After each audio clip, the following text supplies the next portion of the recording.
setelah diajak jalan-jalan sama tim Web TV di Desa Slukatan yang indah mempesona, disuguhkan dengan keindahan alam serta potensi menarik di sana. Tidak hanya itu, tentunya ada olahan makanan asli hasil produksi warga Desa Slukatan loh konco Web TV. Tonton sampai akhir ya.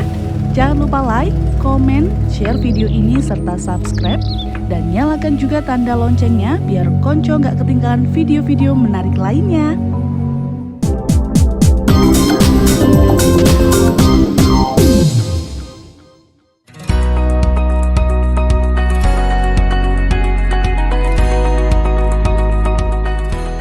Setelah nggak asing dengan Desa Slukatan, konco Web TV pasti juga nggak asing dengan makanan asli hasil produksi warga Slukatan.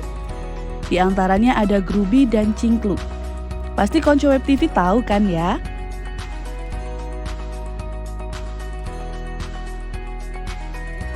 Grubi adalah cemilan yang berasal dari bahan dasar ubi yang dibentuk menyerupai bola-bola, memiliki cita rasa manis dan teksturnya yang renyah. Cemilan satu ini dulu sangat mudah ditemukan di pasar tradisional. Meskipun bukan makanan khas Desa Slukatan, tapi grubi menjadi olahan makanan yang menjadi peluang ekonomi bagi salah satu warga Desa Slukatan.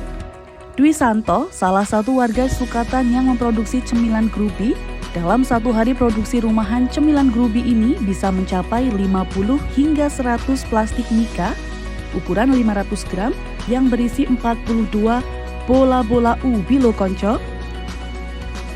Membantu ekonomi keluarga lah. Dari yang saya memang basicnya suka di dagang, terus ya namanya dagang rugi udah berkali-kali, tapi saya nggak bosen, udah tak coba bermacam-macam. Saya usaha apa aja, goreng-goreng apa udah saya coba. Terus kalau grubi mudah-mudahan nanti kalau saya mengawali khususnya di Desa Slukatan kan baru saya yang mengawali membuat, mudah-mudahan kalau saya berhasil, biasanya kalau ya mudah-mudahan yang lain juga mengikuti. Terus nanti kalau udah banyak yang produksi, mudah-mudahan ya apapun itu proses UMKM bentuknya apa, tapi kalau mudah-mudahan grubi bisa banyak yang produksi, nanti juga menambah ekonomi masyarakat sekitar sini.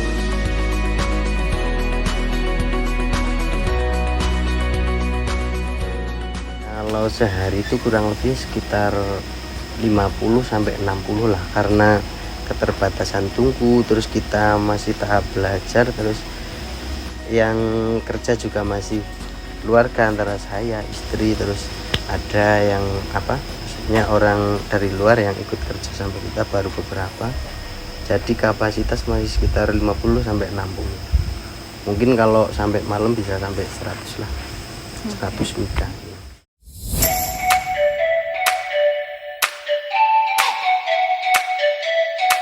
Berawal sejak 7 bulan yang lalu dengan 5 karyawan termasuk anggota keluarganya, mulai dari melihat peluang untuk bisnis hingga belajar membuat grubi dan bisa dipasarkan, Dwi Santo atau yang akrab kita sapa Mas Dwi ini memulai produksi grubi yang kini diperjualbelikan di toko oleh-oleh, toko grosir, toko wisata di Dieng, Boyolali hingga ke Kudus. Membahas soal grubi lebih asik kita intip juga cara pengolahannya yuk. Sebelum diolah, bahan dasar yaitu ubi dikupas lalu dicuci terlebih dahulu, kemudian potong dengan 2 jenis pisau yang nantinya terbentuk pipih dan pisau kedua akan terbentuk panjang seperti stik, lalu kemudian direndam selama 10 hingga 15 menit. Setelah direndam untuk menghilangkan getah ubi, tiriskan, lalu goreng diberi gula agar lengket dengan takaran yang sudah ditentukan. Kunci pembuatan grubi juga berpengaruh pada pemberian gulanya loh konco. Jika tidak sesuai takaran, akan mengakibatkan grubi menjadi gosong atau bahkan kemanisan. Setelah digoreng, baru ditiriskan, kemudian langsung dibentuk dalam keadaan panas, karena jika sampai dingin, olahannya nggak bisa dibentuk menjadi bola-bola grubi. Baru deh grubi dapat disajikan sebagai cemilan dan siap dibungkus untuk dikirim ke toko-toko. singkat tapi butuh tips khusus ternyata ya.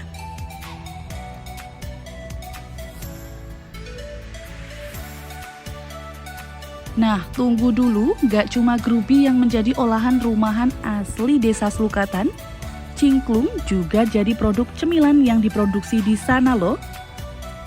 Berbeda dari grubi yang berasal dari olahan ubi, cingklung berasal dari olahan singkong yang berbentuk memanjang seperti stik. Desa Slukatan termasuk penghasil singkong terbesar di Kabupaten Wonosobo yang memiliki rasa yang pulen dan lezat.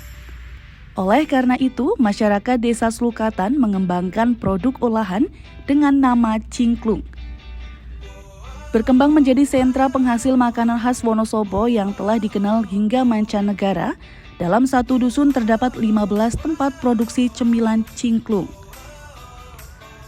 Berawal dari produksi cantir, namun permintaan peminat lebih banyak memilih cingklung, akhirnya produksi yang berjalan adalah pembuatan cingklung. Cantir berbahan dasar sama dengan cingklung, yang membedakan hanya bentuknya saja, yaitu pipih seperti opak.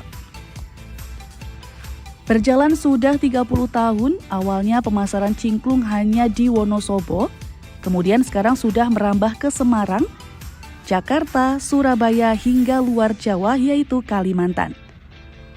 Mutolib, salah satu warga Slukatan yang memproduksi cingklung, menceritakan dalam satu hari bisa memproduksi bahan untuk cingklung yaitu 5 kuintal singkong. Sedangkan dalam 1 ton bahan singkong dapat menjadi 3 kuintal cingklung. Setelah tadi kita intip proses pembuatan grubi, gak ada salahnya juga kita lihat proses produksi cingklung ya.